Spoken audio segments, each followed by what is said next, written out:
There is an accessory bag in the product. This accessory bag contains a small tube clamp base. What is the use of the small pipe clamp base? It is the small tube clip during use. If it is accidentally squeezed hard, it will be damaged. There is a gap in the base. Cause it to slip out. At this time, the base needs to be replaced. This is the process of changing the base. Then put the new base. It has a buckle here. Follow this buckle and push it in.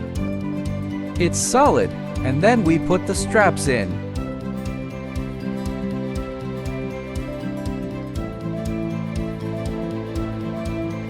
That's it.